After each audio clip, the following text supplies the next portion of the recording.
प्यारे बच्चों, आज हम गजानन माधव मुक्तिबोध की कविता सहर्ष स्वीकारा है, इसके बारे में पढ़ने जा रहे हैं, सीखने जा रहे हैं। सहर्ष स्वीकारा है पाठ का सारांश इस प्रकार है। ये कविता उनके काव्य संग्रह भूरी भूरी खाक धूल से ली गई है। एक होता है स्वीकार करना और दूसरा होता है सहर्ष स्वीकारना, यानी खुशी खुशी स्वीकार करना। ये कविता जीवन के सुख दुख, सफलता विफलता, संघर्ष अवसाद, प्रत्येक उस परिस्थिति को एक समान भाव से स्वीकार करने की प्रेरणा देती है। ऐसा करने की प्रेरणा कवि को उसके किसी अत्यंत प्रिय व विशिष्ट पात्र, जो उनकी दिवंगत माँ भी हो सकती है, या उनकी कोई प्रिय हो सकती है, या वो ईश्वर भी हो सकते हैं, ने दी है। मुक्तिबोध जी की प्रस्तुत कविता में एक आम मनुष्य के जीवन संघर्षों और कठिनाइयों के साथ जीवन जीने की ओर संकेत किया गया है।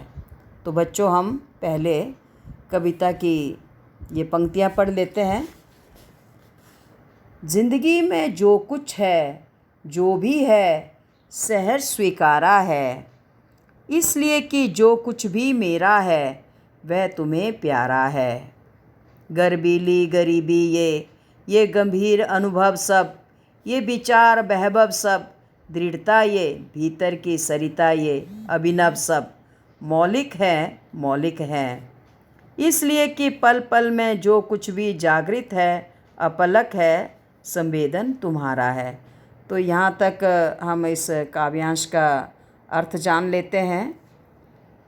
कवि अपने जीवन की समस्त कठिनाइयों को प्रसन्नतापूर्वक स्वीकार करते हैं, क्योंकि उनका जो कुछ भी है उस अप्रत्यक्ष सत्ता को प्रिय है। जैसे मैंने बताया, वो उनकी दिवंगत माँ या उनकी प्रिय हो सकती है, या वो ईश्वर भी हो सकते हैं। उनके जीवन में ऐसी गरीबी है जिस पर कवि गर्व करता है। गर्व इसलिए कि स्वाभिमान के साथ जीने का सुख इसमें निहित है। तो ये कौन सी पंक्तियों का अर्थ है? गर्बीली गरीबी ये गंभीर अनुभव सब, ये विचार बहबब सब, दृढ़ता ये भीतर की सरिता ये अभिनव सब, मौलिक है। तो जीवन के जो गंभीर अनुभव हैं, विचारों की जो संपन्नता है, उससे उन्हें आंतरिक मजबूती मिली है, और हृदय में उमड़ने वाली प्रेम की जो अविरल नदी है, ये सभी कवि के अपने निजी हैं। ठीक है ना? दृढ़ता ये भीतर की सरिता ये अभिनव सब। तो भीतर की सरिता क्या है?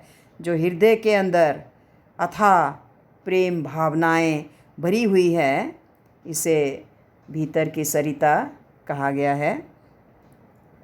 ये सभी कवि के अपने निजी हैं, है ना? मौलिक है।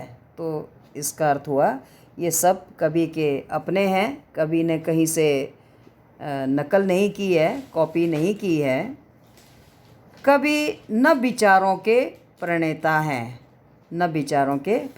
यानी ये अभिनव सब। अभिनव कहते हैं नयापन। जो कुछ भी कवि नया प्रयोग करते हैं, तो कवि नव विचारों के प्रणेता हैं। खुद के अनुभवों से उन्होंने इन्हें अर्जित किया है, अर्थात सब कुछ कवि का अपना है। कवि के जीवन में हर क्षण जो कुछ घटता है, वे सब उस प्रिय पात्र की संवेदना और प्रेरणा से भरा होता है। अर्थात इसलिए कि पल पल में जो कुछ भी जागृत है, अपलक है, संवेदन तुम्हारा है। इन पंक्तियों का अर्थ है ये कि कवि का अपना है। जो कुछ भी कवि ने लिखा है, जो भी कवि के हृदय की भावनाएं हैं, और जो कुछ भी कवि ने नए प्रयोग किए हैं, वे सब कवि के अपने हैं।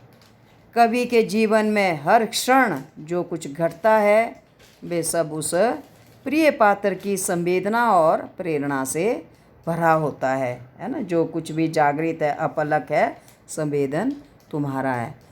तो आगे हम इस काव्यांश के शिल्प सौंदर्य की बात करते हैं।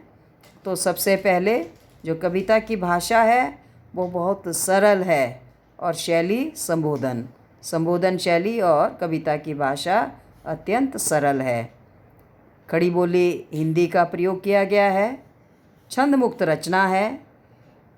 विशेषण गर्वीली, गंभीर आदि का सुंदर प्रयोग किया गया है। मौलिक है कि आवृत्ति प्रभावी बन पड़ी है।